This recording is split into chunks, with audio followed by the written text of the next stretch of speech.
Oi, Sextuano, bom dia. Muitos problemas hoje com a edição do vídeo, muito barulho, né? Vocês vão ver que de vez em quando vai entrar um som diferente, então vai ter que ser com barulho mesmo. Nós vamos postar a nossa explorando o texto. Eu não fiz a correção ainda do compreendendo, que é do 1 ao 3.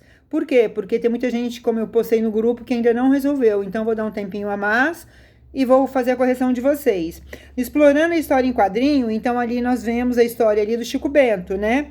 Então, além de ser os folclóricos que apareceram lá, quais são os outros personagens que tem? Nós temos o Chico Bento, o Hiro, o Zé da Roça e a vovó Dita. Observando os quadrinhos, é possível saber os lugares em que os fatos aconteceram. Identifique-os. Lógico que vocês conseguem. Como vocês conseguem? Na casa do Chico Bento, onde tudo começa, né? A estrada, a floresta e a casa da vó Dita. É possível descobrir em que período do dia aconteceu? Justifique sua resposta. É possível sim. Com as estrelas, a lua, os quadrinhos escuros, né? A escuridão, então, dá para você notar que aconteceu à noite. A história em quadrinhos é contada em uma sequência de quadrados. É composta da linguagem o quê? Como eu falei para vocês, não verbal e muitas vezes também a linguagem verbal.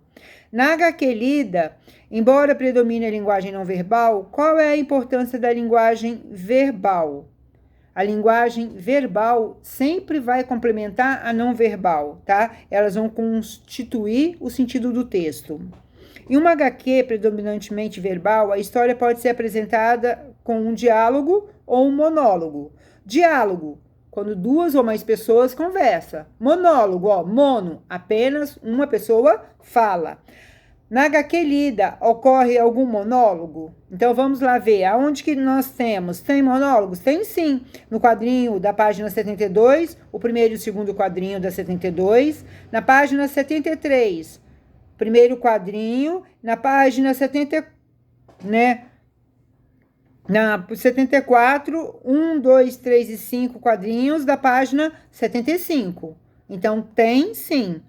Em quais momentos o personagem principal estabelece diálogo com outros personagens da história, né? Quando ele encontra o Saci Pererê, né? Quando ele encontra a Yara e os amigos na casa da vó Dita.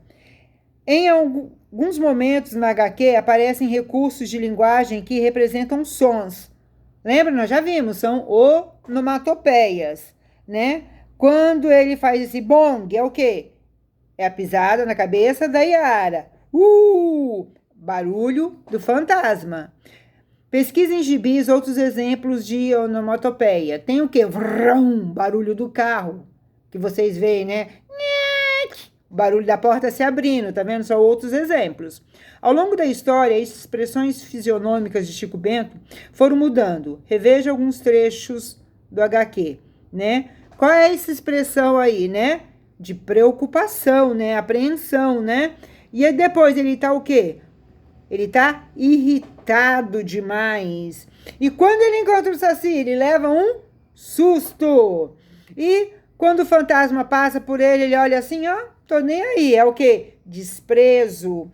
E quando ele chega em casa, quando ele tá o quê? Alegria. E quando a vó Dita começa a contar as histórias, ele sente medo. E ele já passou por tudo isso ao longo da história e nem prestou atenção. Agora é sua vez de criar as expressões fisionômicas. Então, isso aí vocês vão fazer um personagem, né? Vocês vão criar um personagem, colocar ele com raiva. Pode pôr um emotion, né? Feliz e triste. Com raiva. Feliz e triste, tá?